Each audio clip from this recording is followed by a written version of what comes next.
Good morning students. Vivekananda senior secondary school Tonk से सामाजिक के लिए कक्षा 8 में हम चैप्टर देख रहे हैं कैसे, कब और कहाँ। इसमें कह रहा है तारीखें कितनी महत्वपूर्ण होती है। एक वक्त था जब इतिहासकार तारीखों के जादू में ही खोए रहते थे।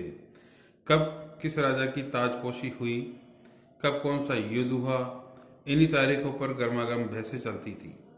आम समझ के हिसाब से इतिहास की तारीखों को प्राय माना जाता था।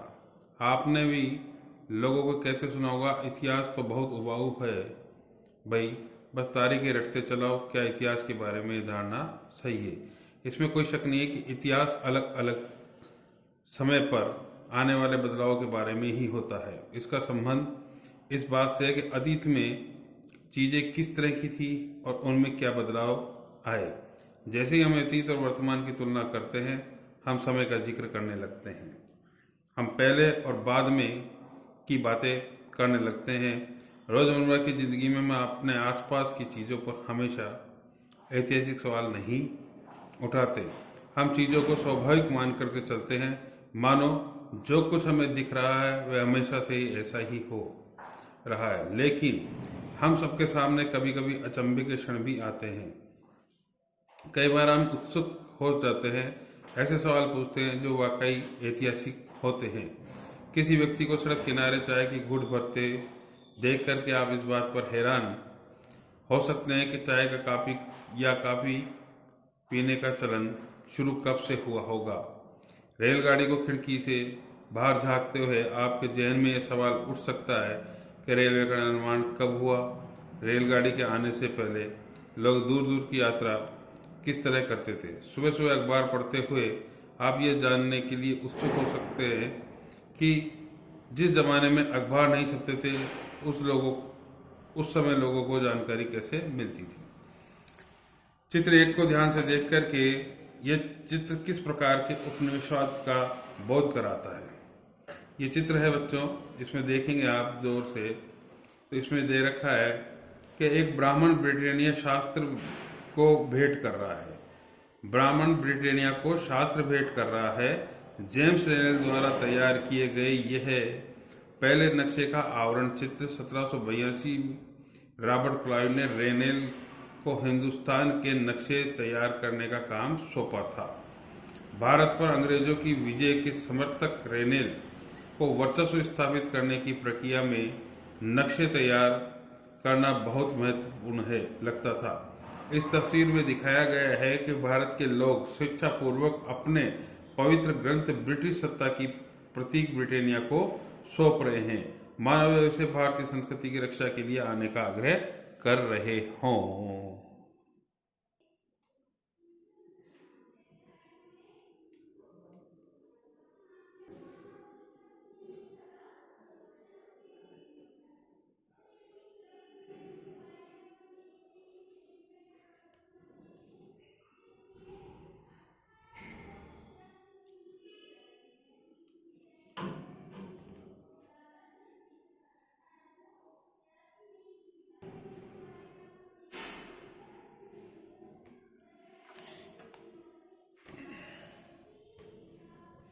ये सारे ऐतिहासिक सवाल हमें समय के बारे में सोचने के लिए प्रेरित कर रहे हैं।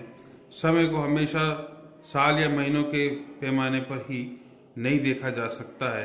कई बार ऐसी प्रक्रियाओं के लिए कोई तारीख तय करना वाकई गलत होता है जो एक लंबे समय तक चलती रहती है। भारत में लोगों ने अचानक एक दिन सुबह सवेरे चाय पीना शुरू नहीं कर दिया था।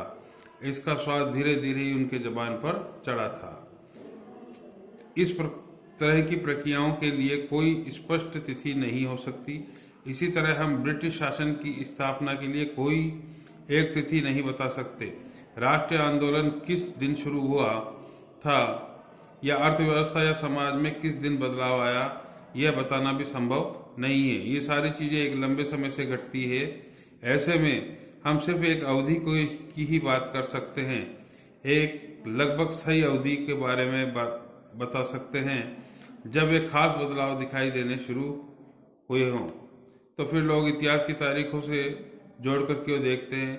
इस जुड़ाव की एक वजह है कि एक समय था जब युद्ध और बड़ी घटनाओं के ब्यौरों को ही इतिहास माना जाता था।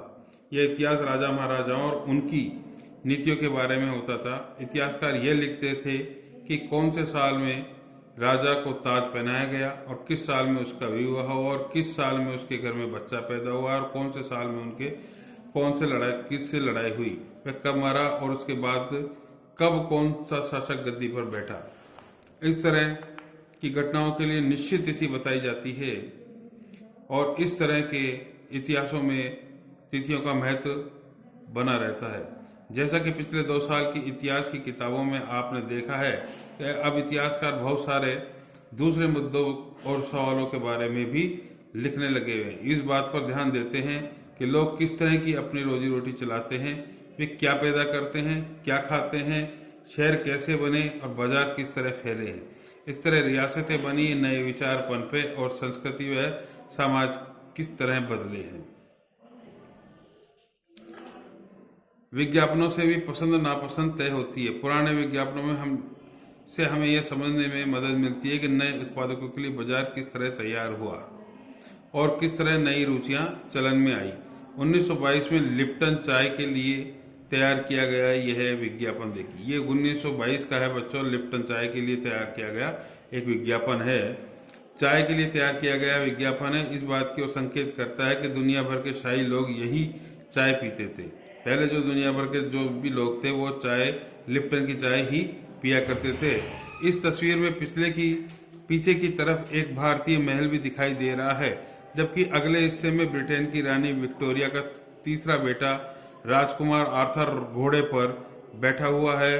राजकुमार आर्थर को ड्यूक ऑफ कनाट की पदवी भी मिली हुई है। अब इसमें देखेंगे ये पीछे भारतीय महल दिखाई दे रहा है और यहाँ राजकुमार विक्टोरिया का बेटा, तीसरा बेटा राजकुमार बैठा हुआ है, घोड़े के ऊपर बैठा हुआ, ड्यूक जिसका नाम है वो तैयार है।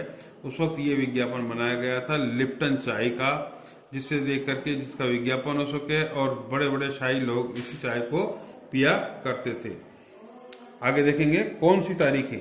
कुछ तारीखों को महत्वपूर्ण मानने का पैमाना क्या होता है। हम जो तारीखें चुनते हैं, जिन तारीखों के लिए इर्द गिर्द हम अतीत की कहानी सुनते हैं, वे अपने आप में महत्वपूर्ण नहीं होती है। वे इसलिए महत्वपूर्ण हो जाती है क्योंकि हम कुछ खास घटनाओं को महत्वपूर्ण मान करके चलने लगते हैं। मगर अगर अध्ययन का विषय बदल जाता है, अगर हम इन मुद्दों पर ध्यान देने लगते हैं, तो महत्वपूर्ण तारीखें भी बदल जाती है। एक उदाहरण पर विचार कीजिए। भारत में ब्रिटिश इतिहासकारों ने जो इतिहास लिखे उनमें से हर एक गवर्नर जनरल का शासनकाल महत्वपूर्ण है। ये इतिहास प्रथम गवर्नर जनरल वारेन हेस्टिंग्स के शासन से शुरू होता है और आखिरी वायरस लॉर्ड माउंटबेटन के साथ खत्म होते हैं। अलग अलग अध्यायों में हम दूसरे गवर्नर जनरलों हेस्टिंग्स, वेलिंगटन, वेटिंग, Dalhousie, Canning, Lawrence, Lytton, Ripon, Curzon, Hardinge, Irwin के बारे में पढ़ते हैं। इस इतिहास में गवर्नर जनरलों और वायरसों का कभी न खत्म होने वाला सिलसिला ही छाया रहता है। इतिहास की इन बातों में सारी तारीखों का महत्व इन अधिकारियों, उनकी गतिविधियों, नीतियों, उपलब्धियों के आधार पर ही तय होता है। ऐसे तथा मानो इन लोगों के जीवन में बार के बाहर कोई ऐसी चीज नहीं थी जिसे जानना महत्वपूर्ण हो। इन लोगों के जीवन का क्रम ब्रिटिश भारत के इतिहास में अलग अलग अध्यायों का विषय बन जाता है। क्या हम इसी दौर के इतिहास को अलग ढंग से नहीं लिख सकते? गवर्नर जनरलों के इतिहास के चौखटे में हम भारतीय समाज के विभिन्न समूहों और वर्गों की गतिविधियों पर किस तरह ध्यान दे सकते हैं। जब हम इतिहास या कोई कहानी लिखते हैं तो उसे टुकड़ों या अध्यायों में बांट देते हैं। हम ऐसा क्यों करते हैं? ऐसा इसलिए किया जाता है ताकि हर अध्याय में कुछ सामंजस्य रहे।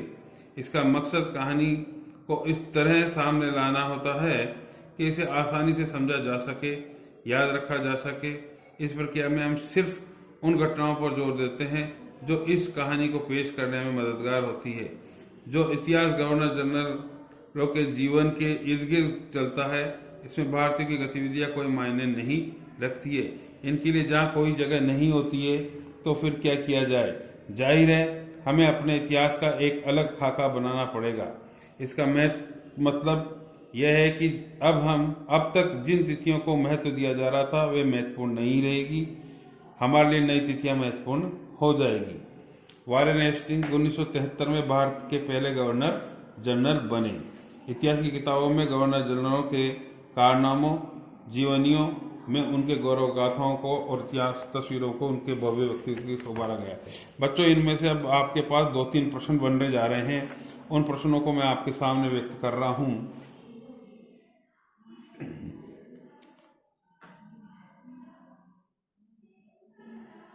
ब्राह्मण ने, पहला प्रश्न लेंगे,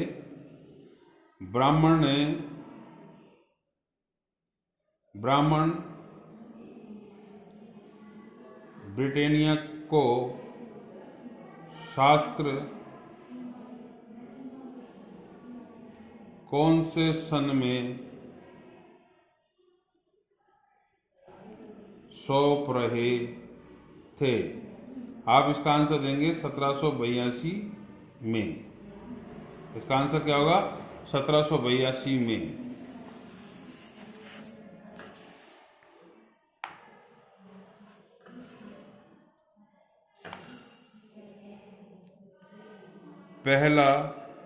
दूसरा प्रश्न है, विज्ञापन कब आया? तो आप लिखेंगे पहला विज्ञापन 1922 में आया। तीसरा प्रश्न इसमें आएगा, क्या शाही लोग कौन सी चाय पीना पसंद करते थे? शाही लोग कौन सी चाय पीना पसंद करते थे? तो इसका आंसर भी बेटा ये आएगा, लिप्टन चाय। कौन सी चाय? लिप्टन चाय। अब इसमें चौथा प्रश्न बन सकता है कि लिप्टन चाय के विज्ञापन में क्या क्या है? चौथा प्रश्न अपना ये बन रहा है, लिप्टन चाय के विज्ञापन में क्या क्या है? यहां लिखेंगे अपन, लिप्टन चाय के विज्ञापन में क्या क्या है या क्या क्या दर्शाया गया है। इस लिप्टन चाय के विज्ञापन में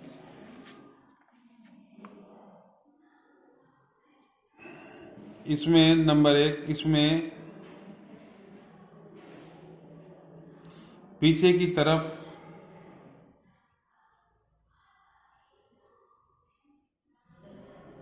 भारतीय महल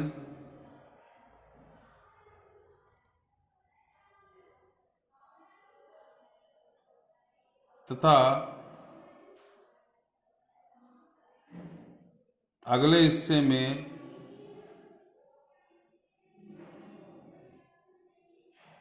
रानी विक्टोरिया के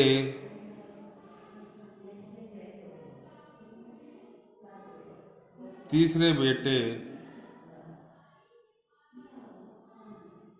राजकुमार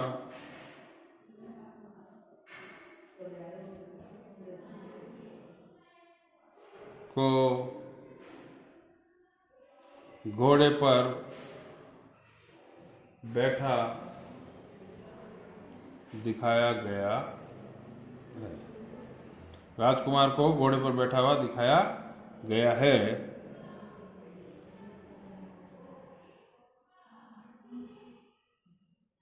राजकुमार का नाम आर्थर था। अब यहां लिखेंगे, पांचवा प्रश्न बन रहा है आपका, राजकुमार आर्थर को